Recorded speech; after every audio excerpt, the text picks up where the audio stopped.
Uma adolescente grita enquanto é pendurada pelos pulsos. Sua pele ainda escorre sangue fresco. Do alto da escada, uma mulher observa tudo em silêncio e sorri. Elizabeth Bathory não matava por necessidade, mas por prazer. Algumas testemunhas juraram que ela chegou a se banhar no sangue das vítimas, acreditando que isso manteria sua juventude eterna. Mas até onde isso é verdade? E como uma das maiores assassinas da história conseguiu esconder tantos crimes por tanto tempo? Antes que o nome de Elizabeth Bathory fosse associado a sangue e terror, ele já carregava poder e reverência. Afinal, sua história não começou nos porões de um castelo sombrio, mas em uma das famílias mais influentes da Hungria do século XVI. Elizabeth nasceu em 1560, cercada por privilégios e títulos. Sua linhagem unia duas das casas mais respeitadas da Transilvânia e da Hungria, o que lhe garantia não apenas fortuna, mas também conexões políticas que moldariam seu destino. Desde a infância, foi educada em línguas, etiqueta e artes, atributos raros para mulheres da época. Ela falava húngaro, alemão e latim com fluência, algo que impressionava até mesmo os nobres mais eruditos. Entretanto, o esplendor do nascimento também carregava sombras. A Europa daquela época estava em constante conflito, com guerras religiosas, disputas de territórios e epidemias que devastavam aldeias inteiras. Nesse ambiente instável, Elizabeth cresceu, presenciando tanto a pompa dos banquetes palacianos quanto a brutalidade das punições aplicadas aos servos e inimigos. O contraste entre luxo e violência foi a primeira marca de sua vida. Ainda jovem, foi prometida em casamento a Ferenc Nadasdy, um guerreiro temido que mais tarde ganharia o título de o Cavaleiro Negro da Hungria. O casamento não era apenas uma união amorosa, mas uma jogada estratégica que consolidava alianças entre famílias poderosas. Ao lado de Ferenc, Elizabeth passou a viver em castelos fortificados e a conviver com o mundo militar, onde histórias de invasões turcas e campanhas sangrentas se tornavam rotina. Nessa atmosfera, a condessa desenvolveu um espírito disciplinado e uma presença imponente. Relatos da época descrevem-na como uma mulher de grande beleza, pele clara e cabelos escuros, com um olhar penetrante que inspirava tanto respeito quanto receio. Era culta, inteligente e consciente do peso do seu nome. Mas por trás da fachada aristocrática começavam a surgir sinais de que sua personalidade carregava fissuras inquietantes. Alguns cronistas sugerem que ela presenciava práticas de tortura aplicadas aos servos e que essas imagens poderiam ter plantado sementes que germinariam em comportamentos futuros. Outros afirmam que ela já demonstrava uma rigidez cruel, exigindo disciplina extrema de quem a servia. O casamento e o poder transformaram Elizabeth em uma das mulheres mais temidas da Hungria, mas ainda não era o suficiente. Nos corredores de seus castelos começavam a circular sussurros sobre hábitos estranhos, presságios de que a condessa caminhava rumo a um destino sombrio. Enquanto Elizabeth consolidava sua posição como senhora de terras e castelos, seu marido, Ferenc Nadasdy, tornava-se uma lenda nos campos de batalha. A alcunha Cavaleiro Negro não era um exagero. Ele era temido pelos inimigos otomanos e respeitado entre os nobres húngaros por sua crueldade implacável em guerra. A vida de Elizabeth ao lado de Ferenc não foi marcada apenas por banquetes e cerimônias da corte, mas por longos períodos de ausência. Ele passava meses lutando nas fronteiras contra o Império Otomano, enquanto ela administrava vastas propriedades, coletava impostos, resolvia disputas e controlava centenas de servos. Essa autonomia, rara para uma mulher da época, deu-lhe poder absoluto sobre a vida de muitos camponeses. No entanto, o retorno de Ferenc das batalhas trazia ao lar não apenas glórias, mas também histórias perturbadoras. Relatos falam de punições exemplares contra prisioneiros e métodos de tortura tão engenhosos quanto brutais. O ambiente conjugal da condessa era impregnado por relatos de violência, estratégias de guerra e práticas cruéis usadas para subjugar inimigos. Há registros de que Ferenc, inclusive, teria ensinado Elizabeth a aplicar certos castigos aos servos que falhavam em suas obrigações. Instrumentos de ferro, açoites e técnicas de humilhação passaram a integrar o cotidiano de sua casa, o que para outros nobres poderia ser visto como um exagero de disciplina. Para ela parecia um exercício natural de autoridade. Os cronistas destacam que a relação do casal era marcada por uma espécie de cumplicidade macabra. Enquanto Ferenc se tornava um herói militar fora das muralhas, Elizabeth, dentro delas, aperfeiçoava sua própria forma de controle e punição. Essa dualidade os transformou em um casal temido, ele pela espada, ela pelo olhar implacável. A ausência prolongada do marido também moldou o caráter da condessa. Sem a companhia constante de Ferenc, ela cercava-se de criados leais e confidentes que a auxiliavam em seus hábitos cada vez mais estranhos. O isolamento nos castelos, somado à responsabilidade de governar territórios e à influência de métodos violentos, começou a alimentar rumores entre vizinhos e viajantes que circulavam pela região. Esses rumores ainda não falavam de sangue derramado em banhos secretos, mas já anunciavam uma atmosfera pesada e inquietante. Quando a morte de Ferenc finalmente a deixou viúva, Elizabeth herdou não apenas fortuna e terras, mas também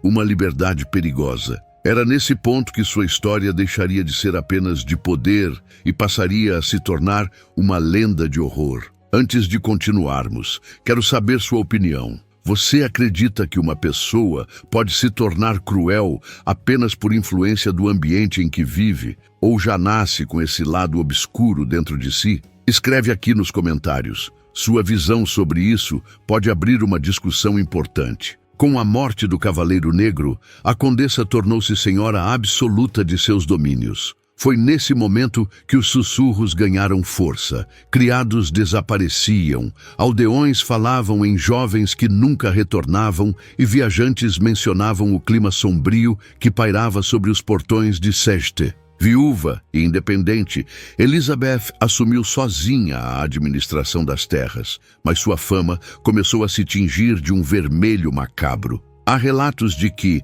em suas propriedades, meninas camponesas eram convocadas para trabalhar como criadas, muitas delas jamais vistas novamente fora das muralhas. A ausência de explicações alimentava boatos de castigos fatais aplicados pela própria senhora. Fontes da época descrevem que o rigor de Elizabeth ultrapassava qualquer limite conhecido. Jovens que cometiam deslizes simples, como derramar vinho ou deixar roupas mal lavadas, eram submetidas a punições que beiravam a tortura. Relatos falam de agulhas enfiadas sob unhas, queimaduras provocadas com ferro aquecido e até mutilações. O que inicialmente parecia apenas disciplina severa transformava-se em crueldade calculada. O castelo de Xeste, construído sobre uma colina isolada, era o cenário perfeito para tais abusos passarem despercebidos. Os gritos abafados ecoavam pelos corredores de pedra, mas raramente ultrapassavam os muros que separavam o mundo dos nobres do sofrimento dos servos. Para os camponeses dos arredores, restava apenas o medo de que suas filhas fossem convocadas para servir e nunca mais voltassem. Alguns documentos apontam que Elizabeth não agia sozinha. Mulheres de confiança, muitas vezes descritas como bruxas ou feiticeiras locais, auxiliavam nos castigos. Elas preparavam instrumentos, mantinham prisioneiras sob vigilância e reforçavam a atmosfera de terror. Essa rede de cumplicidade permitia que os crimes se repetissem sem oposição, fortalecendo a imagem da condessa como senhora intocável. O clima político da época também contribuía para a impunidade. Os nobres eram praticamente intocáveis diante da lei comum e qualquer denúncia contra alguém da estatura de Bathory era abafada ou ignorada. Isso dava a ela uma confiança perigosa, quase como se acreditasse estar acima da moral e da justiça. Porém, os sussurros logo se transformariam em acusações mais concretas. Quando as vítimas deixaram de ser apenas filhas de camponeses e passaram a incluir jovens de famílias nobres, o castelo da Condessa deixaria de ser apenas cenário de rumores para se tornar palco de uma investigação que abalaria toda a Hungria. Durante anos, as vozes camponesas foram silenciadas pelo peso dos títulos de Elizabeth. Mas a impunidade começou a ruir no instante em que jovens de famílias respeitadas desapareceram atrás das muralhas de Xerte. A estratégia da Condessa sempre havia sido simples: recrutar criadas entre aldeias pobres, onde cada desaparecimento poderia ser explicado pela fome, pela fuga ou por doenças que assolavam a região. Contudo, em busca de vítimas cada vez mais próximas do ideal de beleza e juventude que a obcecara, Elizabeth passou a aceitar donzelas de estirpe nobre como aprendizes e damas de companhia. Foi nesse ponto que os rumores ganharam força suficiente para atravessar os muros da aristocracia. Pais influentes começaram a questionar por que suas filhas, enviadas para receber instrução refinada com a condessa, jamais retornavam. O silêncio de Xerte transformou-se em grito abafado nos corredores da corte. Relatos sugerem que Elizabeth justificava as ausências com desculpas convenientes: doenças repentinas, casamentos secretos, fugas amorosas. Mas quanto mais casos se acumulavam, mais difícil se tornava sustentar as versões. Até mesmo membros do clero, pressionados por famílias importantes, começaram a investigar discretamente os acontecimentos. Enquanto isso, dentro dos castelos, a atmosfera se tornava mais sinistra. Criados sobreviventes relatavam noites de tormento, com gritos que ecoavam pelas torres até a madrugada. Alguns falaram de corpos carregados em silêncio para o bosque, enterrados às pressas ou deixados em covas rasas. A própria nobreza começou a se dividir. Uns defendiam que uma mulher de tão alto nascimento não poderia ser culpada de crimes tão grotescos. Outros afirmavam que a arrogância da família Bathory já passava dos limites e que era hora de contê-la. Essa tensão política transformou os corredores de poder em campo de batalha invisível, onde se discutia não apenas a moralidade da condessa, mas também os riscos de manchar o nome de uma das linhagens mais influentes da região. Nesse período, registros de interrogatórios de servos começaram a circular de forma clandestina. Alguns depoimentos descreviam detalhes macabros: banhos preparados com sangue fresco, instrumentos ocultos em câmaras secretas e até rituais que mesclavam disciplina militar com práticas obscuras. As suspeitas já não podiam ser ignoradas. Quando emissários do rei decidiram enviar inspetores oficiais ao castelo, o que encontrariam nas dependências de Elizabeth ultrapassaria qualquer rumor e revelaria horrores que mudariam para sempre sua história. Quando os enviados do rei atravessaram os portões de Xeste, esperavam encontrar indícios de maus tratos. O que viram, porém, foi uma cena que parecia saída de um pesadelo. A investigação foi conduzida por Georgi Turzó, um alto funcionário do reino, incumbido de recolher provas contra a condessa. Ao chegar, não se deparou apenas com rumores, mas com sinais concretos de violência. Documentos da época relatam que corpos mutilados foram encontrados dentro do castelo, alguns ainda sem sepultura, outros largados em corredores escuros, como se tivessem sido descartados às pressas. Testemunhas afirmaram que havia salas específicas destinadas às punições, onde instrumentos de ferro e correntes permaneciam manchados de sangue. As paredes guardavam marcas de queimaduras e o chão, sinais de derramamento recente. Para muitos, não havia mais como negar que os castigos haviam ultrapassado qualquer limite de disciplina ou autoridade. Diversos servos foram interrogados sob juramento e descreveram detalhes arrepiantes: jovens acorrentadas, corpos perfurados por agulhas, ossos quebrados à força. Alguns falavam de sessões noturnas em que a condessa, acompanhada de cúmplices, observava friamente cada tortura, como se fosse parte de um ritual meticuloso. Os inspetores também encontraram sobreviventes, meninas ainda vivas, mas debilitadas, escondidas em câmaras escuras. Magras, cobertas de ferimentos, elas confirmavam que haviam sido vítimas de castigos cruéis impostos diretamente por Elizabeth. O testemunho dessas jovens tornou-se peça fundamental para sustentar as acusações. A presença de cúmplices também ficou evidente. Criadas de confiança e servos próximos à condessa foram citados como participantes ativos, responsáveis por executar ordens e ocultar os rastros dos crimes. O que antes eram apenas boatos de feitiçaria ou crueldade doméstica transformou-se em uma rede organizada de abusos. O impacto da investigação foi devastador. Para as famílias nobres, as provas significavam que suas filhas haviam sido vítimas de uma senhora que deveria protegê-las. Para o povo, confirmava-se o temor de que Xeste não era apenas um castelo, mas um cárcere de horrores. Com tantas evidências reunidas, restava apenas uma decisão: como julgar alguém cujo nome carregava tanto peso político? O processo contra Elizabeth Bathory não seria apenas uma questão de justiça, mas um dilema entre preservar a ordem social e revelar ao mundo a monstruosidade escondida atrás de um título nobre. O castelo de Xeste já não era apenas morada de uma nobre poderosa, tornara-se prova viva de crimes indescritíveis. Mas levar Elizabeth Bathory aos tribunais significava colocar em risco a honra de uma das famílias mais influentes da Hungria. O processo foi conduzido em 1611, sob forte tensão política. Gheorghe Thurzó apresentou centenas de testemunhos e relatos de sobreviventes, além das provas recolhidas no castelo.